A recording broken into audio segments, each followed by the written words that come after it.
अब आज का हमारा जो टॉपिक है, हमने लास्ट लेक्चर में एग्जाम्पल सम किए थे।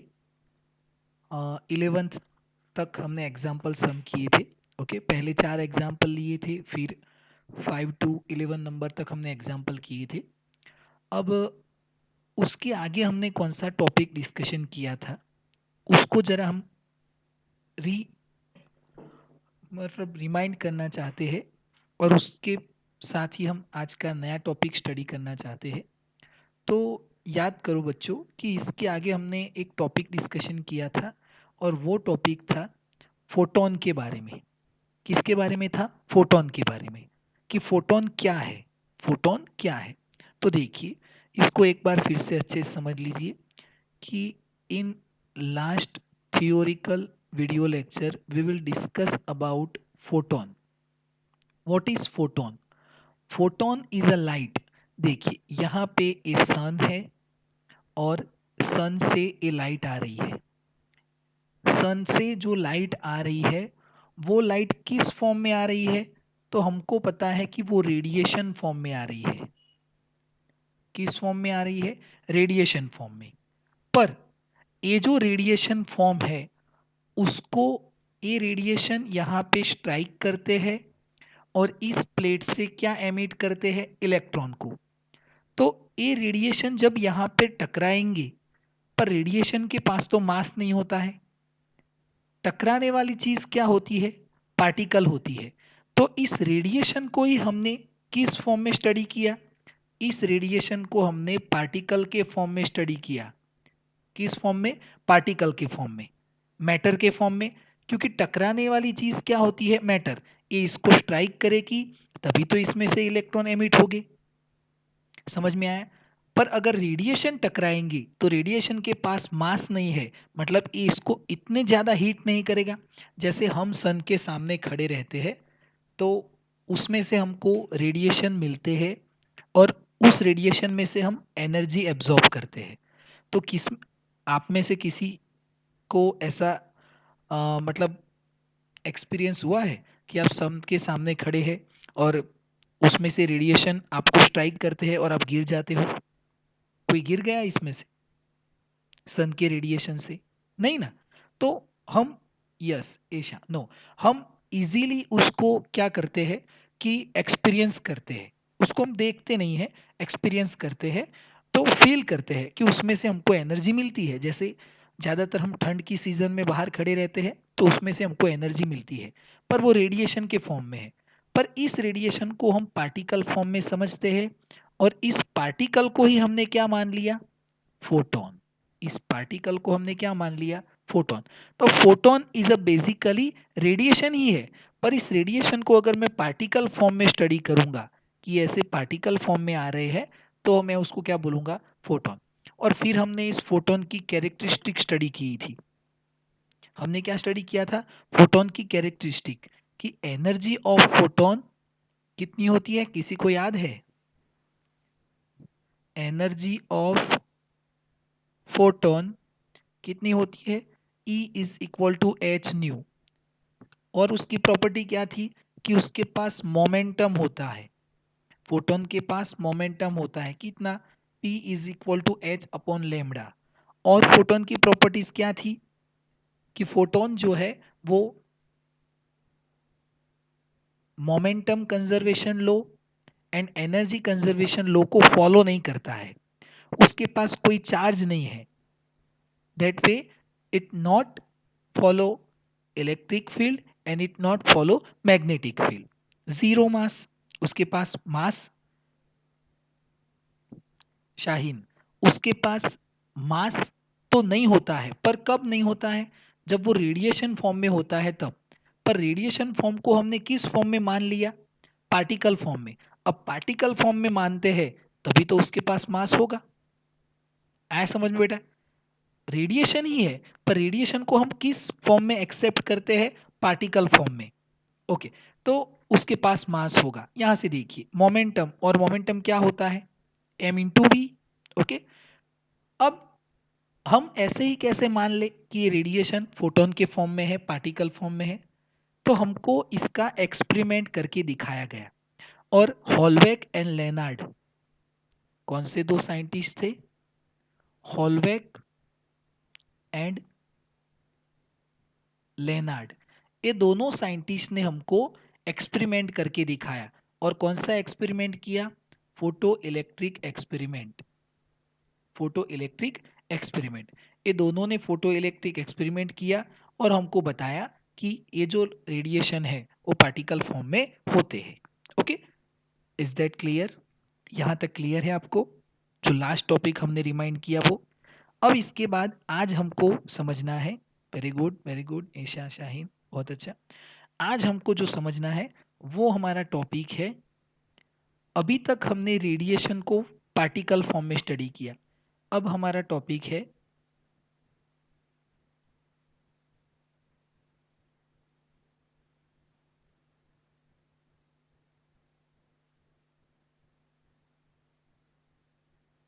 Radiation nature of matter. Radiation nature of matter. पहले हमने रेडिएशन को मैटर के फॉर्म में बताया, मींस पार्टिकल फॉर्म में। अब हमको क्या बताना है कि रेडिएशन नेचर ऑफ मैटर। अब हमको बताना है कि जो मैटर है, मतलब जो पार्टिकल है, मैटर मींस जो भी पार्टिकल है, उस पार्टिकल को हम किस फॉर्म में दिखाना चाहते हैं? रेडिएशन के फॉर्म में। किस फॉर्म में दिखाना चाहते हैं? रेडिएशन फॉर्म में।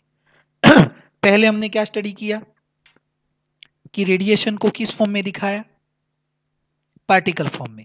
अब हमको क्या स्टडी करना है कि पार्टिकल को किस फॉर्म में दिखाना है? रेडिएशन फॉर्म में। क्लियर है?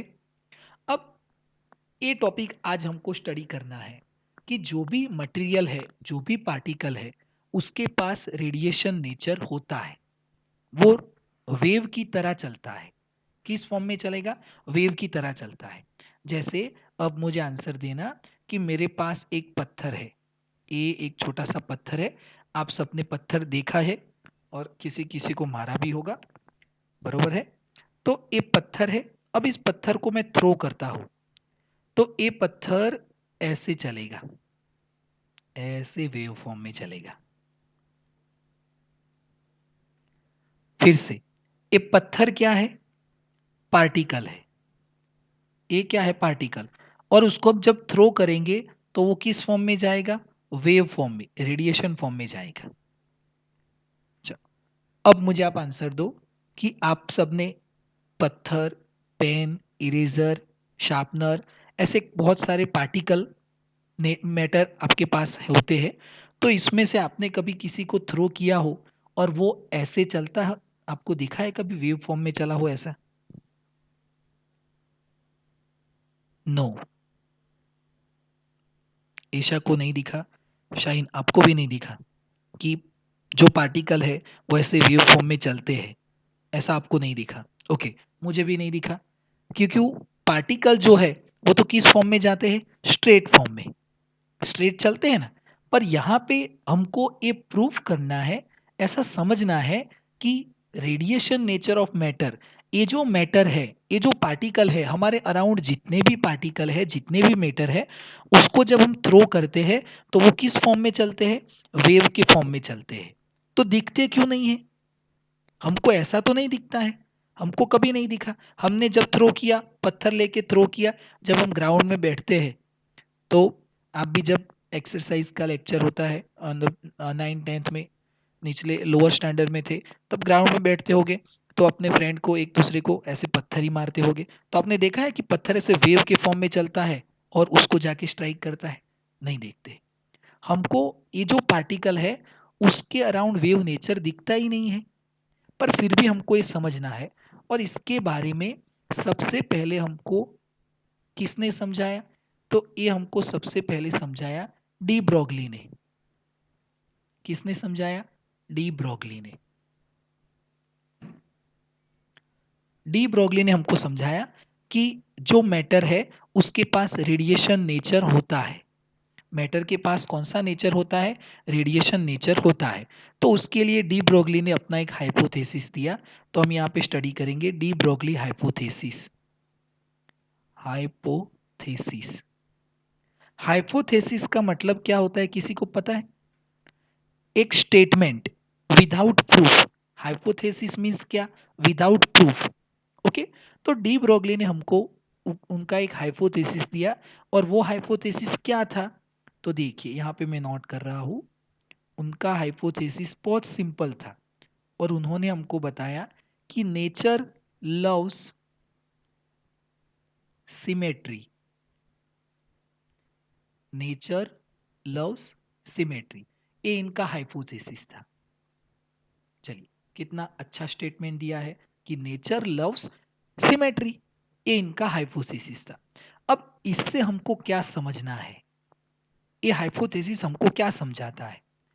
तो डी ब्रोगली ने हमको समझाया कि नेचर, जो कुदरत है, गॉड है, वो सबके साथ एक जैसा बिहेव करता है, एक जैसी सिमेट्री दिखाता है। जैसे, कैसे सिमेट्री? तो जैसे रेडिएशन को हमने पार्टिकल फॉर्म में स्टडी किया, रेडिएशन को हमने किस फॉर्म में स्टडी किया? पार्टिकल फॉर्म में। मतलब रेडिएशन के पास अगर पार्टिकल फॉर्म होता है, तो पार्टिकल के पास भी कौन सा फॉर्म होना चाहिए? रेडिएशन फॉर्म होना ही चाहिए। ये होता है सिमेट्री। ये क्या होता है? सिमेट्री होता है कि कुदरत, जो गॉड है, वो अगर रेडिएशन को पार्टिकल नेचर देता है, तो पार्टिकल के पास भी रेडिएशन नेचर होना चाहिए। वो किसी के साथ एक को देगा तो दूसरे को नहीं देगा, ऐसा बिहेव नहीं करेगा। वो दोनों के साथ एक जैसा बिहेव करेगा। मतलब इसके पास अगर पार्टिकल नेचर है, तो इसके पास रेडिएशन नेचर होना चाहिए। It's a hypothesis of de Broglie. चलो, इसमें किसको समझ में आया? यस और नो, इस सेंटेंस में समझ में आया कि नेचर लव्स हाइपोथेसिस मतलब सिमेट्री मीन्स दोनों के साथ एक जैसा बिहेव होना चाहिए। एशा, शाहीन, ओके। और मतलब बाकी बच्चों को समझ में नहीं आया, अच्छी बात नहीं है, समझ में आना चाहिए थोड़ा थोड़ा। और जो समझ में नहीं आता है, वो नो भी बोल सकते हैं कि आई कांट अंडरस्टैंड। तो मैं फिर से समझाऊंगा।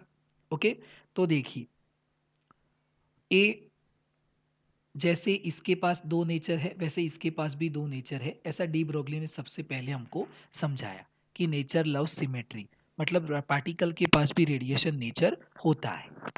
ओके, अब उनकी बात सबने सुनी, और सबने उस वक्त उन पे ट्रस्ट किया कि चलो मान लेते हैं कि पार्टिकल के पास रेडिएशन नेचर होता है। पर रेडिएशन की सबसे अच्छी प्रॉपर्टीज क्या है? मेन प्रॉपर्टी ऑफ रेडिएशन क्या होती है? वेवलेंथ। क्या होती है? Wave length. वेवलेंथ होती है, ये रेडिएशन की सबसे अच्छी प्रॉपर्टी होती है। तो सबने पूछा उस वक्त डी ब्रोगली को, सबने क्वेश्चन किए कि अगर ये पार्टिकल रेडिएशन के फॉर्म में होते हैं, तो उस पार्टिकल के पास वेवलेंथ भी होनी चाहिए कि नहीं होनी चाहिए? क्योंकि वो किस फॉर्म में है? रेडिएशन के फॉर्म में। तो रेडिएशन के पास क्या होता है? वेवलेंथ। तो पार्टिकल के पास भी क्या होना चाहिए? वेवलेंथ होना चाहिए, बरोबर है ना? तो वो वेवलेंथ कितनी होती है? सबने आंसर क्वेश्चन किया कि भाई चलो मान लो कि हमने पार्टिकल को रेडिएशन फॉर्म में एक्सेप्ट कर लिया, तो उस रेडिएशन के पास वेवलेंथ कितनी होगी? तो डी ब्रोगली ने बताया कि उसके पास वेवलेंथ होती है। कितनी वेवलेंथ होती है? तो यहां पे देखिए, वेवलेंथ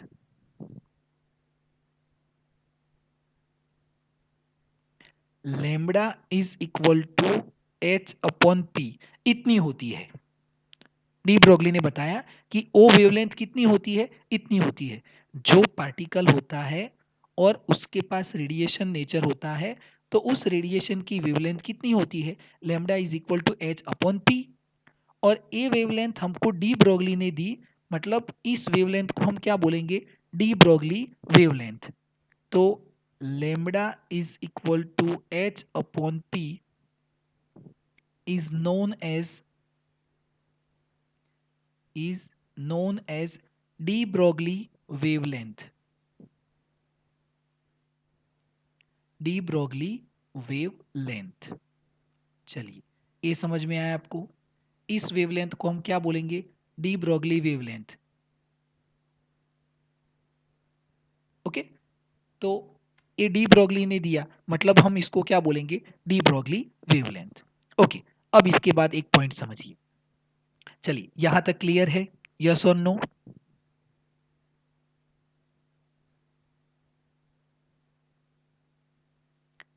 यहां तक समझ में आया? Very good. ओके, यस, बरोबर है। Jainil, Antariksh, Jiya, yes sir. Very good very good. Hit, चलिए, तो अब हमको आगे समझना है कि इनके पास इतनी वेवलेंथ है। ये वेवलेंथ किसके पास है? तो जो मैटर है और वो रेडिएशन फॉर्म दिखाएंगे, तो उनके पास इतनी वेवलेंथ है। अब इस फॉर्मूला को हम ऐसे भी नोट कर सकते हैं कि lambda is equal to H upon P, पर पी क्या होता है? मोमेंटम। तो lambda is equal to H upon M V, ऐसे भी उसको हम डिफाइन कर सकते हैं। ओके, अब यहां से देखिए, डी ब्रोगली ने सबसे पहले क्या किया कि मैटर को रेडिएशन फॉर्म में दिखाने के लिए हमारे पास एक मैटर तो होना चाहिए। तो उस मैटर को रिप्रेजेंट करने के लिए उन्होंने इलेक्ट्रॉन को चॉइस किया। किसको चॉइस किया? इलेक्ट्रॉन को। मैटर को रिप्रेजेंट करने के लिए उन्होंने किसको चॉइस किया? इलेक्ट्रॉन को। उन्होंने जो भी समझाया वो किसको लेके समझाया? इलेक्ट्रॉन को, because electron is a particle matter, और इस मैटर को हम किस फॉर्म में दिखाएंगे? रेडिएशन के फॉर्म में।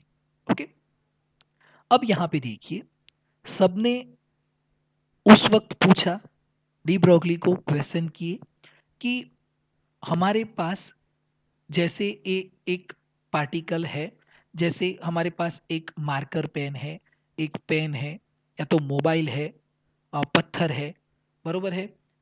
तो उसको जब हम थ्रो करते हैं, तो अगर वो मैटर रेडिएशन फॉर्म में होता है, तो उसके अराउंड रेडिएशन भी देखनी चाहिए, वेव भी दिखने चाहिए। तो वो वेव क्यों नहीं दिखते हैं? तो वो वेव क्यों नहीं दिखते हैं? वो रेडिएशन क्यों नहीं दिखते हैं? सही बात है ना, कि मान लो कि मैंने एक इरेजर को रेडिएशन फॉर्म में एक्सेप्ट किया, तो उसके अराउंड रेडिएशन भी दिखने चाहिए। जैसे यहाँ पे देखिए कि ये एक क्रिकेट बॉल है, ये एक क्रिकेट बॉल है। ओके, अब इस क्रिकेट बॉल को, ये एक क्रिकेट बॉल है, और इसको जब हम ऐसे देखते हैं, तो ये तो हमको पार्टिकल फॉर्म में ही दिखता है। पर अगर ये रेडिएशन फॉर्म में होता है, तो इसके अराउंड रेडिएशन तो दिखने चाहिए, वेव तो दिखने चाहिए। तो डी ब्रोगली ने हमको समझाया कि अगर ये वेलोसिटी जीरो होती है, if velocity is zero, if v is equal to zero, then wavelength is infinite, because one upon zero क्या होगा? इनफिनिट हो जाएगा। तो वेवलेंथ हमको नहीं दिखती है, but it has velocity, but it has velocity, v is equal to v, then lambda is equal to कुछ वैल्यू मिलेगा, फिनिट वैल्यू मिलेगा, means lambda is equal to, sorry, वो कुछ जो वैल्यू मिलेगा, उस वैल्यू को हम क्या ले लेते हैं? एक्स मान लेते हैं। क्या मान लेते हैं? एक्स। ओके, तो दिस इज एक्स। तो फिर से देखिए, यहां पे आप जीरो रखिए, इस फॉर्मूला में v की जगह पे आप जीरो रखिए। तो v is equal to zero रखेंगे, तो लेमडा कितना हो जाएगा? इनफाइनाइट हो जाएगा। पर v के पास कुछ वैल्यू होगी x, x is equal to कुछ भी वेलोसिटी होती है, तो इस वेवलेंथ हमको मिलेगी। उसका मतलब डी ब्रोगली ने हमको बताया कि जब कोई बॉल एक स्टेडी पोजीशन में होगा, स्टेडी पोजीशन में होगा, तो उसके अराउंड हमको वेव नहीं दिखेगा, क्योंकि उसका वेलोसिटी जीरो होगा। पर अगर क्रिकेट बॉल एक वेलोसिटी में होगा, वो मोशन में होगा, तो उसके अराउंड हमको वेव दिखेंगे, वेव दिखेंगे, बरोबर है। चलिए, यहां से समझ में आया। फिर हमने उनको फिर से क्वेश्चन किया कि एक क्रिकेट बॉल स्टेशनरी था, पर हमने यहाँ पे एक दूसरा क्रिकेट बॉल लिया, यहाँ से हमने दूसरा क्रिकेट बॉल लिया, देखिए, और इस क्रिकेट बॉल को हमने थ्रो किया। इसके पास कुछ वेलोसिटी है, v is equal to 20 metre per second, और इसका मास है 0.12 kg। इसका मास इतना है, तो इसकी वेवलेंथ कितनी होगी? तो lambda is equal to h upon m into V. चलिए इसमें वैल्यू पुट कीजिए, 6.6 इंटू 10⁻⁻34 डिवाइड बाय मास कितना 0.12 और वेलोसिटी कितनी 20। चलिए इसको सिंप्लीफाइड कीजिए, कितना आंसर आएगा बताइए मुझे। पावर तो 10⁻⁻34 रहेगा ही, पर ये सिंप्लीफिकेशन कितना आएगा? यस, करके दिखाइए जरा, तब तक मैं भी उसको कैलकुलेट कर लेता हूँ। 6.6 divide by 0.12 divide by yes 2.75, very good, divide by 20। Yes, बिल्कुल सही आंसर है बच्चों आपका 2.75। तो यहाँ पे ये हमको आंसर मिलेगा 2.75 इंटू 10⁻⁻34 मीटर। तो हमने डी ब्रोगली को पूछा कि भाई क्रिकेट बॉल अगर स्टेशनरी पोजीशन में है तो हमको वेलोसिटी नहीं दिखेगी, क्योंकि वो तो इनफाइनाइट हो जाएगी, पर उसके पास कुछ वेलोसिटी है तो भी हमको तो नहीं दिखती है। चलो आप अपने हाथ में मोबाइल है, उसको जरा थ्रो कीजिए, तो नहीं करना। आपके हाथ में पेन है, उसको आप ऐसे थ्रो कीजिए, या तो अपने हाथ में ही उसको ऐसे चलाइए, मोशन में लीजिए, तो उसके अराउंड आपको वेव दिखती है। उसके अराउंड आपको वेव दिखती है। किसको दिखी? नो, एशा को नहीं दिखा। ओके, और किसी को दिखा? जेनिल को भी नहीं दिखता, शाइन को भी नहीं दिखा। अपनी अपनी आंख चेक करवाइए, डॉक्टर के पास जाइए, बरोबर है। मैं अभी आऊंगा आपके साथ में, क्योंकि मुझे भी नहीं दिखा। ओके, तो हमको वो वेव नहीं दिखती है। तो फिर से हमने डी ब्रोगली को पूछा कि भाई ये तो वेव तो नहीं दिखती है, वेव नहीं दिखती है। तो डी ब्रोगली ने हमको समझाया कि जिसका मास ज्यादा होता है, देखिए मास ज्यादा होता है तो वेवलेंथ क्या हो जाएगी? स्मॉल हो जाएगी। देखिए लेमडा मास के साथ इनवर्सली प्रोपोर्शनल है। देन इफ वेवलेंथ इज, इसका मतलब क्या कि mass is more, wavelength is less. तो उन्होंने बताया कि इस पूरे यूनिवर्स में सबसे कम मास किसका है? तो इलेक्ट्रॉन का। सबसे कम मास किसका है? इलेक्ट्रॉन का। इस पूरे नेचर में, ब्रह्मांड में हम जितनी भी चीज यूज करते हैं उन सबका मास तो इलेक्ट्रॉन से ज्यादा ही है। इलेक्ट्रॉन से तो ज्यादा ही है। जैसे हमने एक पेज लिया, हमने एक कागज का टुकड़ा लिया, और उस कागज के टुकड़े का मास कितना? तो इलेक्ट्रॉन से तो बहुत ज्यादा है। तो मास ज्यादा होता है तो वेवलेंथ इतनी स्मॉल हो जाती है कि हमको नहीं दिखती। कितनी स्मॉल हो जाती है? तो देखिए इसका मास इतना है, सिर्फ 0.12 kg, तब भी इसकी वेवलेंथ कितनी हो गई? 10⁻⁻34 मीटर। एंड 10⁻⁻34 मीन्स, -34 मीन्स हम उसको देख भी नहीं सकते। हम माइक्रोस्कोप, इलेक्ट्रॉनिक माइक्रोस्कोप कोई भी यूज कर ले, हम उसको नहीं देख सकते। तो डी ब्रोगली ने बताया कि जब भी हम कोई मैटर को थ्रो करते हैं तो उसके अराउंड वेव नेचर होता है, उसके अराउंड वेव होती है, पर उसका मास इतना ज्यादा होता है कंपेयर टू द इलेक्ट्रॉन, इसलिए वो वेवलेंथ इतनी छोटी हो जाती है कि हमको नहीं दिखती है, पर होती है जरूर। अब हमने पूछा कि वो वेव कैसे होती है, तो उन्होंने बताया कि ए जैसे एक पार्टिकल है, मान लो कि ये पार्टिकल इलेक्ट्रॉन है, तो जैसे ये मूव करता है तो उसके अराउंड ऐसे वेव के नेचर में एक पूरा एनवेलोप बन जाता है। ये देखिए पूरे ऐसे एक एनवेलोप बन गया, वेव का एनवेलोप, ये वेव का एनवेलोप। जैसे हम उसको थ्रो करेंगे उसके पास वेलोसिटी आएगी, तो उसको कुछ वेवलेंथ मिलेगी। ओके, और उसके अराउंड ये पूरा वेव नेचर हो जाएगा। तो जैसे हम हमारी हाथ में जो पेन है उसको हम थ्रो करते हैं, पेंसिल को थ्रो करते हैं, तो उसके पास वेलोसिटी आती है, और उसके पास अगर वेलोसिटी आती है तो उसके पास क्या आता है, वेवलेंथ भी मिलता है, पर उसका मास कंपेयर टू द इलेक्ट्रॉन बहुत ज़्यादा होता है, इसीलिए हमको नहीं दिखता है। जैसे मेरे पास ये एक पेन है या पेंसिल है, इस पेंसिल को मैंने थ्रो किया तो इसके अराउंड ऐसे वेव फॉर्म में एक ऐसे वेव चलते हैं उसके अराउंड, पर हमको नहीं दिखते हैं। चलो, क्यों नहीं दिखते हैं उसका आंसर समझ में आया आपको, उसकी स्टोरी समझ में आई कि हमको जो हमारे आसपास जितने भी मटेरियल है वो वेव फॉर्म में क्यों नहीं दिखते हैं, तो क्यों नहीं दिखते वो समझ में आया। एशा, यस, बरोबर है, समझ में आया, क्योंकि उसका मास ज्यादा है इसीलिए उसकी वेवलेंथ कम हो जाती है। जेनिल, बहुत अच्छा, शाहीन, वेरी गुड, इसीलिए उसको हम नहीं देख सकते। चलिए, तो ये भी हमारे माइंड में क्लियर हो गया।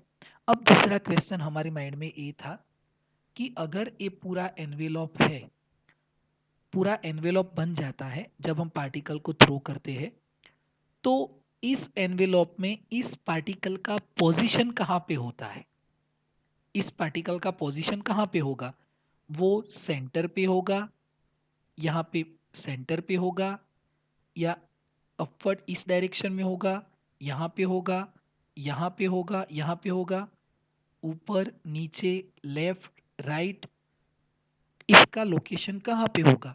जैसे हमने थ्रो किया तो उसके अराउंड एक एनवेलप बन गया वेव का, तो उस एनवेलप के अंदर उसकी लोकेशन कहाँ पे होगी। तो डी ब्रोगली ने बताया I don't know. D Broglie ने क्या बताया, आई डोंट नो, मैं उसके बारे में कुछ नहीं बता सकता। ऐसे डी ब्रोगली ने तो हाथ ऊपर कर दिए कि मैं तो इसके बारे में कुछ नहीं जानता, मैं इसको नहीं बता सकता कि उसके अंदर वो लोकेशन कहाँ पे होगी। डी ब्रोगली ने हमको बाकी सब कुछ बताया कि इसकी वेवलेंथ आप इससे कैलकुलेट कर सकते हो, और उसकी वेवलेंथ क्यों नहीं दिखती है, वेव क्यों नहीं दिखते हैं, तो उसकी वेवलेंथ छोटी है इसीलिए, पर उसका लोकेशन वो नहीं बता पाए, उसका लोकेशन वो नहीं बता पाए। तो उसका लोकेशन नक्की करने के लिए, डिसाइड करने के लिए उनके थोड़े साल बाद, उनके थोड़े साल बाद हमको एक नया साइंटिस्ट दिखा, मिला, जिसने हमको इसके बारे में समझाया। और वो साइंटिस्ट कौन था, तो वो साइंटिस्ट थे Heisenberg.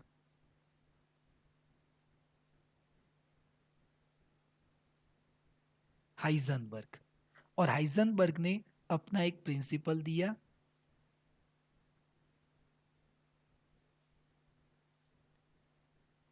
Uncertainty principle, Heisenberg's uncertainty principle, Heisenberg's uncertainty principal.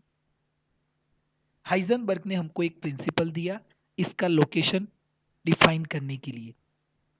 तो एक ये बढ़िया सा प्रिंसिपल है, देखिए, इनमें उन्होंने बताया कि ए प्रिंसिपल जो है वो delta x means location, position, इसको हम क्या बोलेंगे, लोकेशन और पोजीशन, और डेल्टा पी इसको क्या बोलेंगे, मोमेंटम, इन दोनों पे डिफाइन करता है, मतलब इन दोनों पे डिपेंड करता है हाइजेनबर्ग का प्रिंसिपल। और उन्होंने प्रिंसिपल दिया, आपने केमिस्ट्री में पढ़ा हुआ है, delta X dot delta P greater than और is equal to H upon 2 pi, H upon 2 pi, very good, uncertainty principle, okay. और ये उनको, ये हम मतलब प्रिंसिपल हमको दिया, और इसमें ये जो एच अपॉन 2 पाई है, एच अपॉन 2 पाई, उसकी जगह पे हम एच कट रख सकते हैं। तो ये प्रिंसिपल क्या हो जाएगा, delta X into delta P is equal to H cut, ए ऐसे फॉर्मूला बन गया, बरोबर ये। तो ए प्रिंसिपल आपने केमिस्ट्री में पढ़ा होगा, जिससे हम इसकी लोकेशन के बारे में समझ सकते हैं। किसके लोकेशन के बारे में, जो पार्टिकल वेव फॉर्म में चलते हैं तो वेव के एनवेलप जो होते हैं उनके अंदर उनका लोकेशन कहाँ पे है। अब हमको ये कैसे समझाया, डी ब्रोगली ने हमको ये कैसे समझाया, तो उसको जरा याद कीजिए, देखिए, उसको हम मतलब उन्होंने हमको ऐसे समझाया। अब मैं एक आपको एक अच्छे से समझाता हूँ, जरा आप मुझे उनका आंसर देना और समझते रहना कि वो कैसे हमको यहाँ पे मिलते हैं। देखिए, हमको समझना है अनसर्टेनिटी प्रिंसिपल।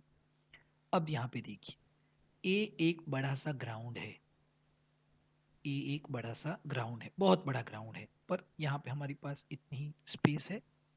आपको समझना है ए बहुत बड़ा एक ग्राउंड है।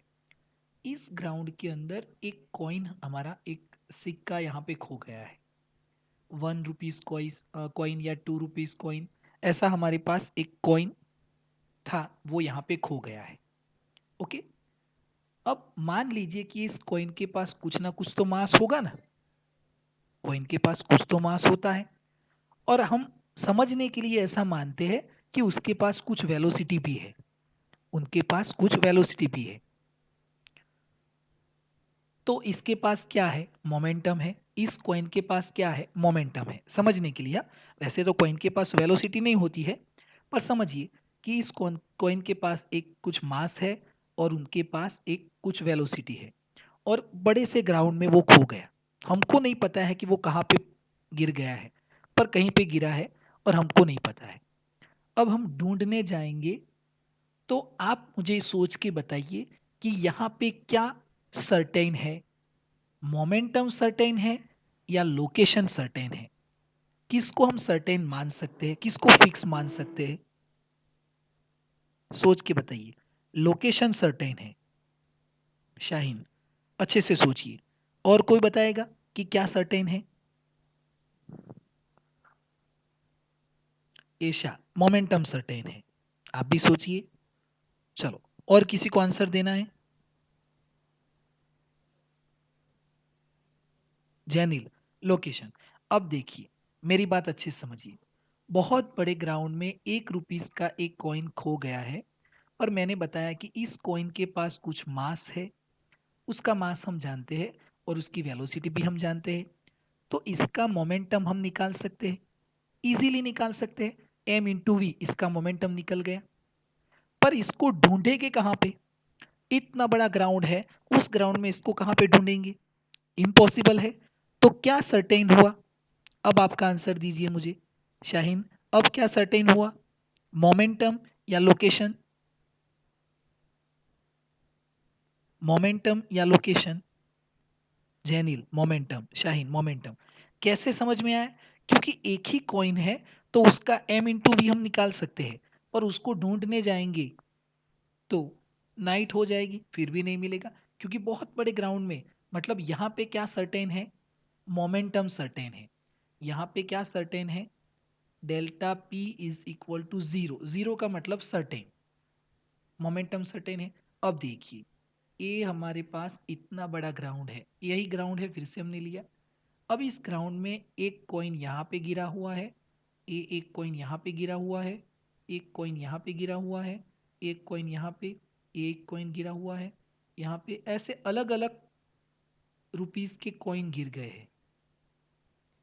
बहुत सारे कॉइन गिर गए हैं ऐसे, यहाँ पे सबकी, सबका मास अलग अलग है, मोमेंटम और वेलोसिटी अलग अलग है। अब देखिए, मैं इनका मोमेंटम निकालूंगा तो एम इंटू वी, मुझे कुछ अलग मिलेगा। इसका मास और वेलोसिटी अलग होगा, तो इसका मोमेंटम अलग, इसका मोमेंटम अलग, इसका मोमेंटम अलग, इसका मोमेंटम अलग, इसका मोमेंटम अलग। तो ऐसे बहुत सारे कॉइन गिर गए हैं, तो सबका मोमेंटम निकालने जाऊंगा, दैट्स नॉट पॉसिबल। तो यहाँ पे क्या अनसर्टेन हुआ? मोमेंटम। पर यहाँ पे क्या सर्टेन हो गया? लोकेशन। अब लोकेशन कैसे सर्टेन हुई? तो इतने बड़े ग्राउंड में हर थोड़े थोड़े डिस्टेंस पे ऐसे कॉइन गिर गए हैं, तो हम थोड़े चलेंगे एक कॉइन मिलेगा, थोड़े अंतर पे चलेंगे एक कॉइन मिलेगा, और थोड़े अंतर पे चलेंगे एक कॉइन मिलेगा। तो थोड़े थोड़े अंतर पे हमको कॉइन तो मिलते जाएंगे। मतलब लोकेशन क्या है? सर्टेन है, पर सबका मोमेंटम हम नहीं निकाल सकते। मतलब मोमेंटम क्या है? अनसर्टेन है। मोमेंटम क्या है? अनसर्टेन है। समझ में आया? अब इसको मतलब अपनी बुक में ऐसे समझाया हुआ है कि ये पूरा स्पेस है, ऐसे आकाश है पूरा। उस आकाश के अंदर एक वेव है हमारे पास।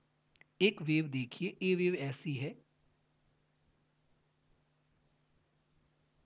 ये वेव ऐसे चल रही है। और ये वेव इतनी बड़ी लॉन्ग वेव है कि पूरे स्पेस में ऐसे फैली हुई है।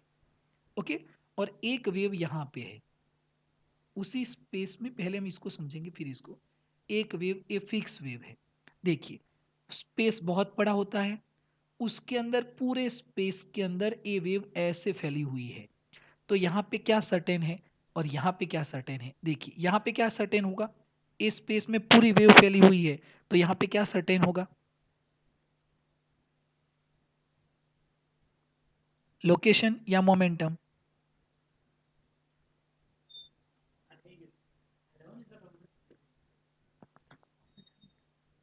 लोकेशन या मोमेंटम? यहाँ पे लोकेशन सर्टेन है, लोकेशन सर्टेन है। ओके, बहुत अच्छा, क्योंकि पूरी स्पेस में फैली हुई है तो यहाँ पे लोकेशन सर्टेन है। अब पूरे स्पेस में एक छोटी सी वेव यहाँ पे देखिए कंप्लीट हो जाती है, तो इतनी सी वेव पूरे स्पेस में एक ही वेव है, तो यहाँ पे क्या सर्टेन है? मोमेंटम। क्योंकि इसका मोमेंटम हम निकाल सकते हैं, पर यहाँ पे इसका मोमेंटम नहीं निकालेंगे, तो यहाँ पे मोमेंटम सर्टेन है और यहाँ पे लोकेशन सर्टेन है। अब देखिए, यहाँ पे इफ मैं इसको कैलकुलेट करके दिखाता हूँ आपको कैलकुलेशन से।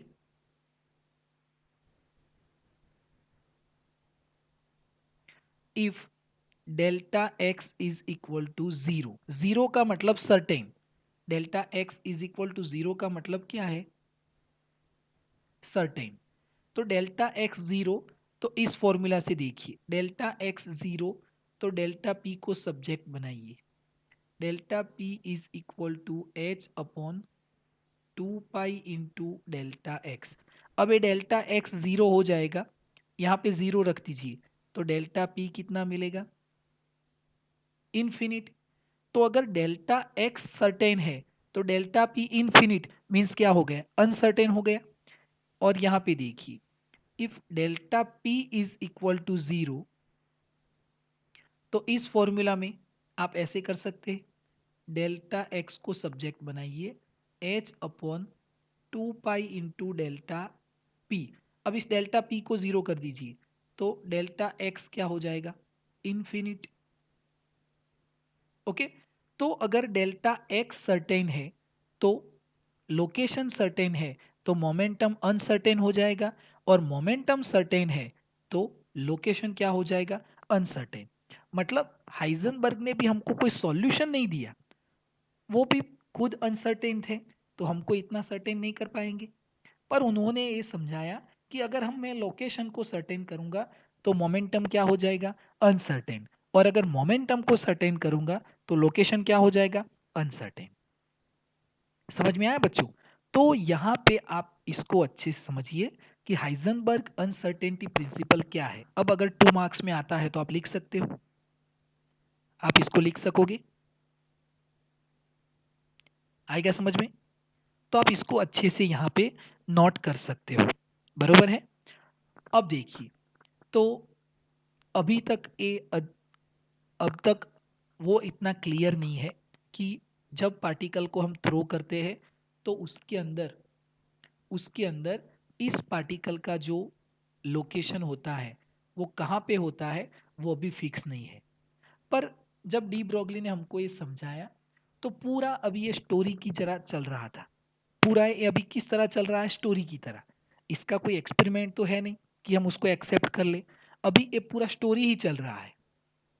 तो समझिए आप इसको कि मैं ऐसे बोल रहा हूँ कि यहाँ पे एक आदमी खड़ा था और उसके हाथ में एक क्रॉस बना हुआ था। आप मान लोगे? नहीं ना, क्योंकि आपने नहीं देखा। पर मैं ऐसे बोलूंगा कि यहाँ पे देखिए, देखो, ये आदमी खड़ा है और ये देखिए, वो देखिए, इसके हाथ में एक क्रॉस बन रहा है, ये देखिए क्रॉस बन गया। आप देखते हो तो आप एक्सेप्ट करोगे। तो डी ब्रोगली ने हमको सब कुछ समझाया, अच्छे से बताया, पर इसका कोई प्रूफ नहीं था। तो फिर तो जाके बात वहीं पे हो गई कि ये तो सब झूठ है। तो इसको प्रूफ करने के लिए हमारे पास कुछ एक्सपेरिमेंट होना चाहिए।